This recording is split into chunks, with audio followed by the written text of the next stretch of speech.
Hello student, good morning बच्चों, all of you. मैं आपको दो ध्रुवीयता के अंत का चैप्टर मैंने प्रारंभ कर रखा था। तो आज मैं सोवियत संघ की विघटन का जो क्रम है उसके बारे में मैंने आपको बताना था। उसका विघटन किस प्रकार हुआ, उस विघटन की जो प्रक्रिया थी इनकी सोवियत संघ का विघटन। तो सबसे पहले जो पहला पॉइंट आता है कि मार्च 1985 में मिखाइल गोर्बाचोव ने सोवियत संघ की में कम्युनिस्ट पार्टी के महासचिव बने। ये पहली प्रक्रिया थी। उसके बाद फिर अगली जो प्रक्रिया है उसके बारे में बताता हूँ कि मिखाइल थे, वो सोवियत संघ में कम्युनिस्ट पार्टी थी, उसको कम्युनिस्ट पार्टी के महासचिव बने और बोरिस येल्त्सिन को रूस की कम्युनिस्ट पार्टी का प्रमुख बनाया गया। और सोवियत संघ में सुधारों की जो श्रृंखला थी वो 1985 से क्या हो गई, प्रारंभ हो गई। ये पहला था। दूसरा पॉइंट था 1988 में लुथानिया में आज़ादी के लिए आंदोलन। तो लुथानिया में आज़ादी के लिए आंदोलन हुआ।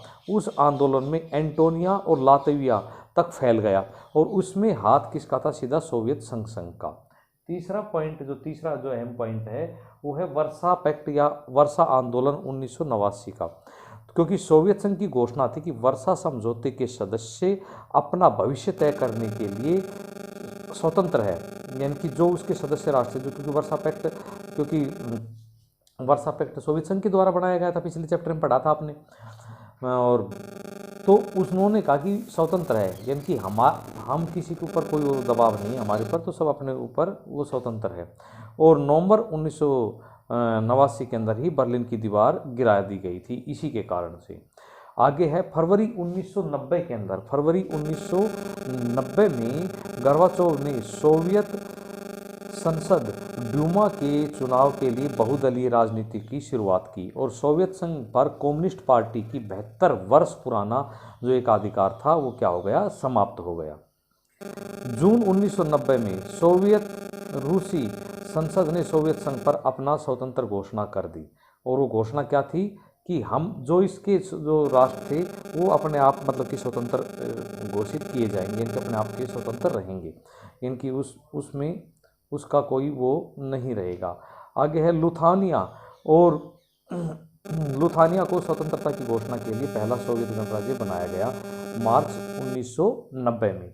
फिर जून 1991 में येल्त्सिन ने कम्युनिस्ट पार्टी से इस्तीफा दे दिया, रूस के क्या बन गए, राष्ट्रपति बन गए। और उसके साथ ही सोवियत संघ का अगस्त 1991 में कम्युनिस्ट पार्टी के गर्मपंथियों में गोर्बाचोव के खिलाफ एक असफल तख्ता पलट हो गया और उसके अंदर येल्त्सिन क्या बन गए, राष्ट्रपति बन गए और उसको मिखाइल को पद से हटा दिया गया।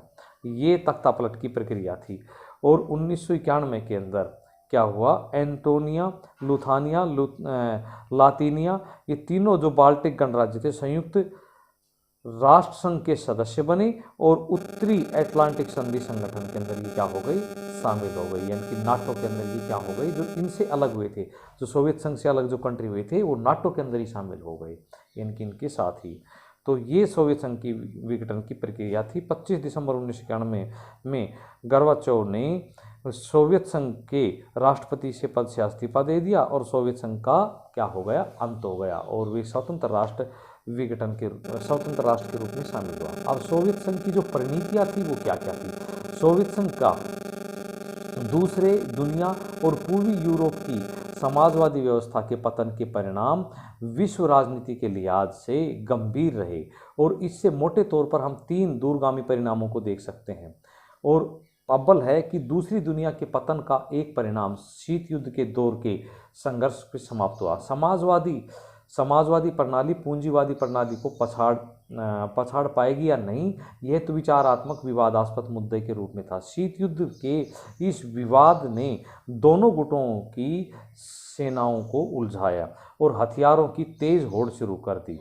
परिणाम स्वरूप क्या हुआ कि परमाणु हथियारों के संचय का बढ़ावा दिया गया और विश्व में सैन्य गुटों में बंट गया। शीत युद्ध के समाप्त होने से हथियारों की होड़ थी भी समाप्त हो गई और एक नई शांति की एक नई शांति की संभावना का जन्म हुआ। दूसरा यह है कि विश्व राजनीति में शक्ति संबंध बनाए रखने के लिए इस विचारधारा के संस्थापक अपेक्षित विचारधारा में बदलाव आया। शीत युद्ध के अंत के समय दो संभावनाएं बनी, या तो बची हुई महाशक्तियां दबदबे रहेगी या एक ध्रुवीय विश्व के अंदर यह कई देशों के अलग मिलकर यह शक्तियों के रूप में उभर कर सामने आएंगे। अमेरिका की ताकत और प्रतिष्ठा की शाह पाने में अब पूंजीवादी अर्थव्यवस्था और अंतर्राष्ट्रीय स्तर पर प्रभुत्वशाली अर्थव्यवस्था के अंदर एक विश्व बैंक तथा अंतर्राष्ट्रीय मुद्रा कोष जैसी संस्थाओं ने विभिन्न देशों के रूप में कार्य प्रारंभ कर दिया, क्योंकि इन देशों की पूंजीवाद की ओर एक अलग कदम था। इन संस्थाओं ने कर्ज दिया और राजनीतिक रूप से उदारवादी लोकतंत्र व राजनीतिक जीवन की सूत्रबद्ध करने का सर्वश्रेष्ठ धारणा के रूप में उसको उभर कर सामने आया। तीसरी बात यह कि सोवियत संघ के अंत का एक अर्थ यह था कि नए देशों का उदय हुआ और इन सभी देशों की स्वतंत्र और पहचान और पसंद यही थी कि खासकर बाल्टिक और पूर्वी यूरोप के देशों में यूरोपीय संघ ने जुड़ाव व नाटो के सदस्य के रूप में ये शामिल हो गई। तो इस प्रकार से इन देशों में रूस तथा जो इसके मुख्य जो सहयोगी जो पश्चिमी देश थे वो इनसे दूर होते चले गए। पश्चिमी देशों में अमेरिका, चीन तथा अन्य देशों के साथ संबंध और ज़्यादा अच्छे बनाए गए और रूस को एक अलग प्लेटफार्म पर लाकर खड़ा कर दिया। अब आता है साम्यवादी शासन के बाद शॉक थेरेपी। शॉक थेरेपी के बाद, शॉक थेरेपी का मतलब होता है आघात पहुंचाना। उसके बारे में आपको ये टॉपिक और करा देता हूँ।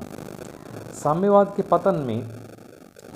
के पतन के बाद पूर्वी सोवियत संघ, साम्यवाद के पतन के बाद पूर्वी सोवियत संघ के गणराज्य एक सत्तावादी और समाजवादी व्यवस्था में लोकतांत्रिक पूंजीवादी व्यवस्था की तक कष्टप्रद तरीके से संक्रमण से गुजर रहे थे। रूस, मध्य एशिया के गणराज्य व पूर्वी यूरोप के देशों में पूंजीवाद की ओर संक्रमण की एक खास मॉडल व्यवस्था अपनाई गई थी।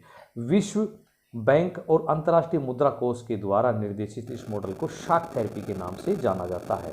और शॉक थेरेपी होता है आघात, यानी कि विश्व के अंदर एक जो नई व्यवस्था जो ऊपर कर सामने आई कि हर देश को पूंजीवादी अर्थव्यवस्था की तरह पूरी तरह से मुड़ना। और इसका मतलब यह था कि सोवियत संघ के दौर की हर संभावनाओं को पूरी तरह से निजात पाना। वह शॉक थेरेपी की सर्वोपरि मान्यता थी कि मिलाकत का सबसे प्रभावी रूप में निजी स्वामित्व को देना, यानी कि पूंजीवाद को बढ़ावा देना।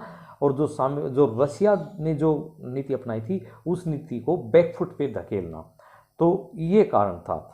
और सामूहिक फार्म में निजी फार्मों में बदलाव देखा। पूंजीवादी पद्धति में खेती शुरुआत हुई और इस संक्रमण से राज्य नियंत्रण, समाजवादी व पूंजीवाद के अतिरिक्त किसी भी वैकल्पिक व्यवस्था या तीसरे रुख को मंजूरी नहीं हुई। शॉक थेरेपी से इन अर्थव्यवस्थाओं के बाहरी व्यवस्थाओं के प्रति रुझान बुनियादी तौर पर बदल कर आ गए और अब माना जाने लगा कि ज़्यादा से ज़्यादा व्यापार करके ही विकास किया जा सकता है और इस कारण से मुक्त व्यापार को पूर्ण रूप से अपनाना जरूरी माना गया। पूंजीवादी व्यवस्था को अपनाने के लिए वित्तीय खुलापन और मुद्रा कोष की आपसी परिवर्तन व मुद्रा व्यापार की नीति महत्वपूर्ण मानी गई।